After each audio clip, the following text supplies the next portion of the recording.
Welcome to week 14. I hope you are rested and ready to get the end started. So in our class, week 14 is actually optional. It is if you want to do a rough draft of your marketing plan, and let me give you some feedback on it before you turn the final one in. That's what this week is for. But here's the catch. It's due Friday, not Sunday, because the only way that I can get all of that graded before to hand it back to you so you can have time to do it before it's due for finals is to actually work on the weekend to get that done and have it back to you by that next Monday. So we're kind of short on time for that. So if you want to do a rough draft, go ahead and pull all of the pieces of the marketing plan together. So the outline that I posted several weeks ago, week 7 or 8 maybe, week 9, the marketing plan outline, use that first. Keep the labels, the paragraph headers. If it says the words target market, leave that.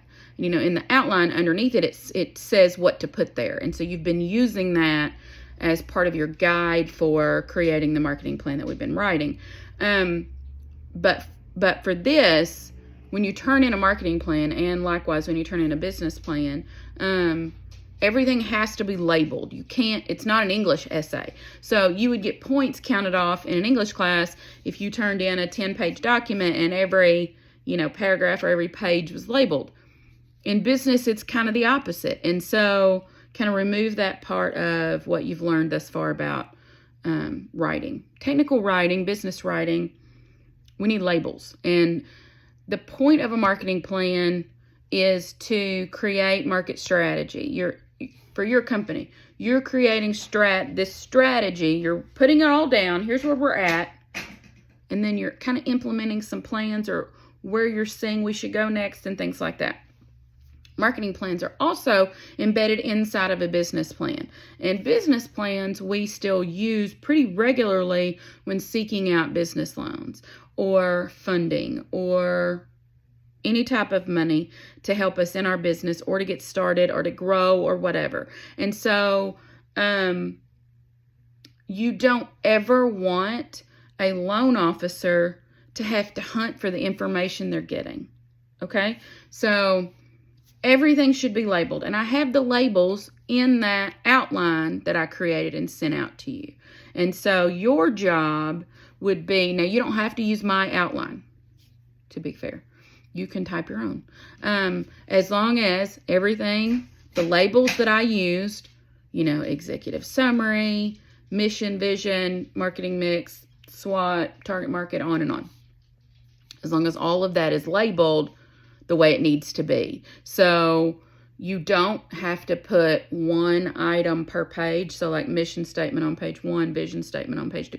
No, you don't have to do that. You can keep the flow going as long as everything is labeled. So a simple paragraph header is fine. Delete all of the directions inside of the outline that I sent you and posted in Blackboard if you're going to use mine. Don't turn anything into me with the assignment directions still embedded in it. Delete all of that and replace that with what you submitted for your item in each one of those categories. So in target market, you would delete the directions under the words target market. Leave that label, target market.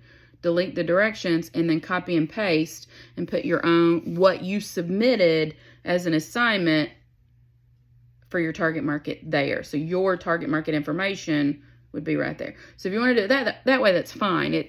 It's up to you how you want to do it. Just know that you have to have paragraph headers. You need a cover page. And once it goes over multiple pages, and it probably will, you'll probably be at 4, 5, 6 pages. You need some sort of table of contents on page 2. So page 1, cover page. Page 2, table of contents with page numbers. And then page 3 should start with the very first thing on the marketing plan itself, and then just keep going, and then turn it in. If you want me to look at your rough draft, put it all together in one document and send it to me, and I'll give you some feedback. I'm not going to grade the rough draft. It's only for feedback. So that's due on Friday the 1st. If you have any questions or concerns, reach out to me before the 1st, if at all possible. And I'm happy to answer them.